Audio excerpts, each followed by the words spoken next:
What is up, everybody? IcyyMike back again, bringing you another tutorial for Hearts of Iron 4. And today we're talking about a really important topic, and that is war tactics. I'm going to show you guys some real-life strategies that I use in-game to give myself an edge. And I promise you I won't disappoint.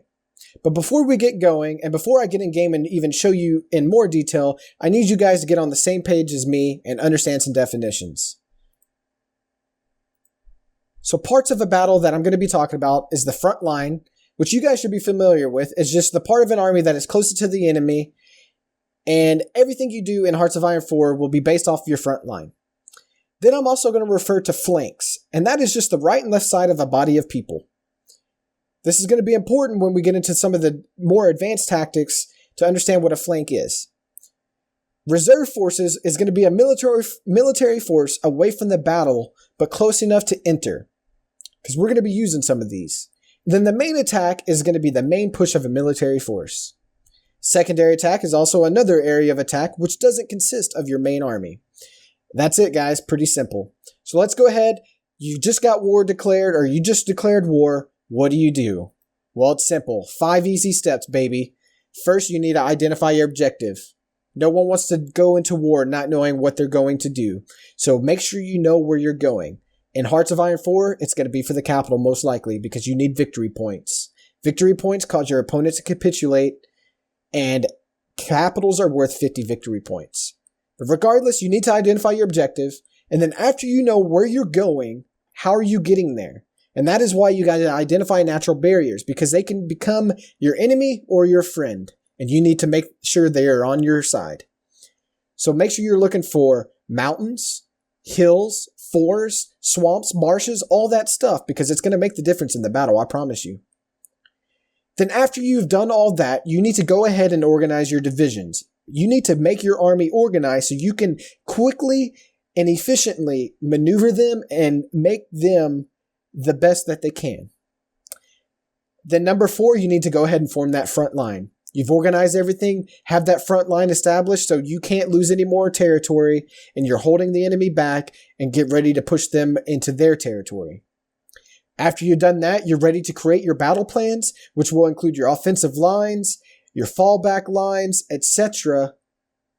And then you can get your army ready, preparing for those and ready to push back.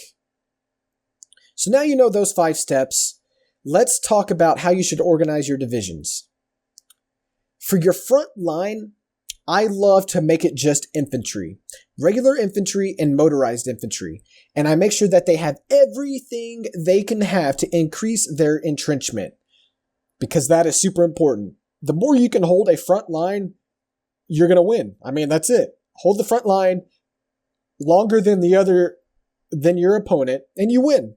So have your regular infantry and motorized units have max entrenchment stats through research, through support engineers, all that stuff, and just have them hold the entire front line.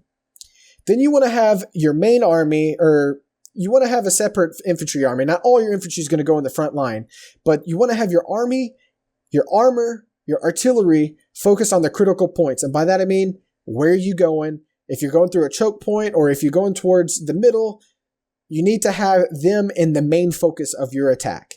So you look for easy pass, capitals, all that, and we'll get into more detail on that. Then you need to have your mountaineers and cavalries in the tough terrain areas like mountains, forests, rivers, because they're useless in plains, because your infantry can fight in plains. But your cavalry and mountaineers get better stats in different terrains. So you need to make sure that you have them separated out and put in those specific terrains. And I don't want to cover air and naval too much, but I do want to stress that air superiority is a must. And that is all I will say on that. But if you don't have air superiority, you're probably going to lose. Okay, so now that you've divided your organization, or you've organized your divisions, you've created your front line, now let's talk about some strategies that we're going to use. And then after I go over the strategies, I will show you how I created them in-game to give you even more of a perspective on how they are useful. So the first tactic we're going to talk about is the most common one you will use. I use this all the time because it's nice and simple and gets the job done. It's called the center penetration strategy. Now, I know this is a very simple diagram, but it's going to work the same in game. So the front line isn't going to be straight. but in this case it is. And as you can see, I have a main infantry division, battle group 1, as I call it, holding the front line. Just like we talked about, you want an infantry with max entrenchment stats holding that front line and possibly pushing a little bit forward if they have the edge. Then, based on where your objective is, you want to have your attacking division, your main army, in the center where that objective is, ready to just pierce through the center and shoot for that objective for a quick, nice striking victory. An overwhelming force that pushes your opponents back that they can't stop. So this attacking division is going to have your armor, your infantry, everything that you have in this division. But then one thing you want to do is have a reserve division behind them. And I love this because after that attacking division gets a little bit ahead, sometimes they kind of stall out and things start moving a little bit slower as the terrain changes and all of that. And then all of a sudden, once you hit that freaking check mark above your commander for that reserve division to push right behind the attacking division, watching all those green bubbles just disappear because you won is a freaking great feeling. And that's what will happen when you use this strategy. Now that I've showed you the most common strategy, I'm going to go ahead and show you a couple others that you may use based on natural barriers. So this first one is called a single flank strategy, and it's set up similar to the last one. First, you have your front line with your main infantry holding it. To the left, or it could be to the right as well, doesn't matter, you have a natural barrier, which could be a river or a mountain, making that flank pretty much safe, because you know they're not going to come that way. A river, they may be able to come over, but like a mountain, you can know that they're probably not going to try to fight you over a mountain.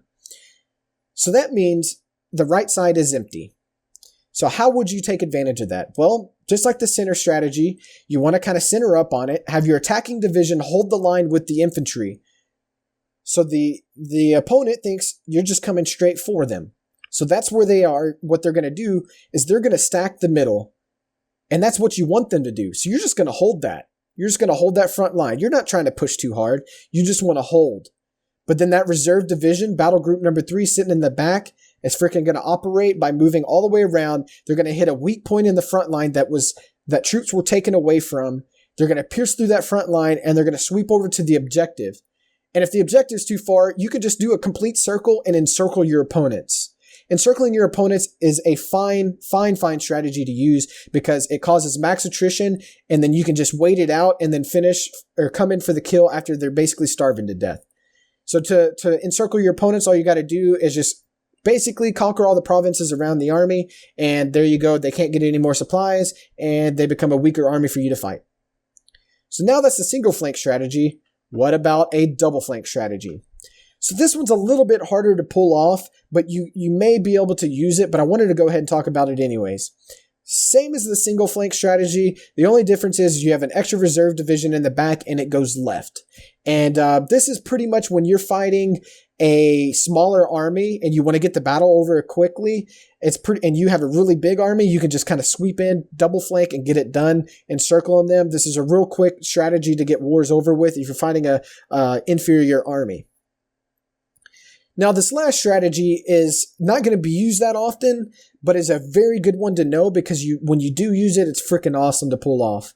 And this one is called the succession attack.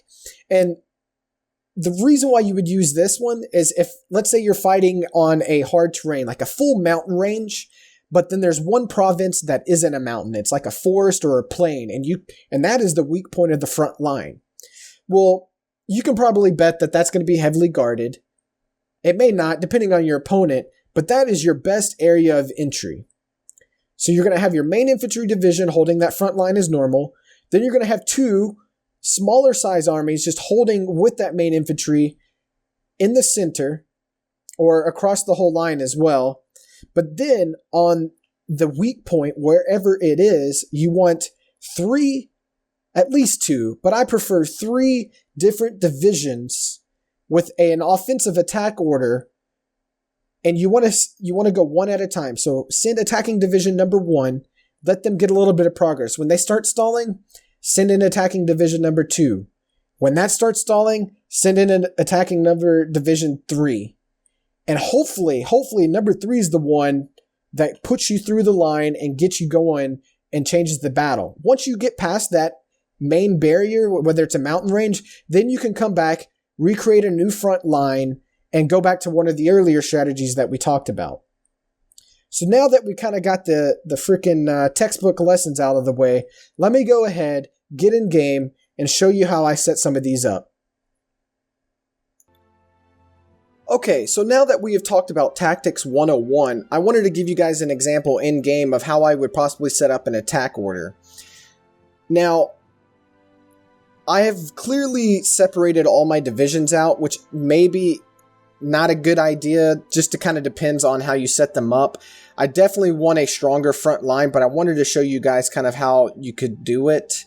But your front line is your main army that needs to have the biggest defense. So maybe putting mountaineers in here and some more troops in the front line to hold would be better because I have a lot of weak spots. But I just kind of wanted to give you guys an example of how I would set up my front lines and orders. So my front line is all infantry right now, and basically I just said create a front line, and I did it here. And then what I did is I gave an offensive order, which really isn't its main goal, but I did it anyways just in case I started wanting to push a little bit more. And I've analyzed their territory and I've analyzed the objectives. To take over Russia, you need Moscow and a whole bunch of victory points, which these are 2 big ones, and Moscow. Those 3 together should allow you to capitulate, along with a few of the other smaller ones that are in here. So what I did was, with that focus, I knew that there's hills here, a lot of force and more hills, but then this is a lot of plains area, which gives my tanks, my infantry, and my motorized units a big advantage. So when I created my front line or my offensive line order, I kept that in mind and I used that in the rivers to really create my offensive line. And then I wanted to do like a succession or a center pierce strategy straight towards Moscow. So that's what I did here. With my armor, my reserves, and attack division, I put a line here. And the offensive line is along this, which is where the forest starts. So this is all plains area, some forest, but mainly plains, and it encompasses all these victory points. And so this gives me a good center push that the Soviets would have a hard time defending. Now, unfortunately, in this playthrough, the Soviets have already declared war on me, and they've already established a line, and I am really weak down here. So they're just going to push here through me, and I already knew that, and that's why I quit this save. But I wanted to show you guys how, if I was the attacker and if I was the aggressor, how I would do it. And this is exactly what I would do, besides maybe adding a little bit more into my front line to make sure that everything is solid. But with this solid strategy, I should be able to easily make my way, establish these lines, and then create a second line around Moscow, and hopefully beat Winter. So that's how I would do this one. Okay, now I wanted to give you guys one more example, and this one I'm going to do like if I was going to attack Spain. Now, using the same setup I had, I have already pre-made these orders, but I'll run through them. If we analyze Spain here, we've got Madrid, which is the capital, so that's going to be our main goal, but there is a whole bunch of small victory points along the way. Now, there's no, unfortunately, smaller, like, circle ones that give you, like, 20 to 30 of them, 30 victory points, but Madrid is the main focus. But even more important to notice is that this is a mountain range along this border, making a land invasion of Spain very difficult. Now, I would definitely incorporate some naval invasions around here, but for the benefit of just talking about land tactics, this is what I'm going to show you. So my front line, obviously, I just established a front line here, and of course it's on the mountain, so they're going to get a negative effect. But I went ahead and I created a path along here, which is along this riverbed.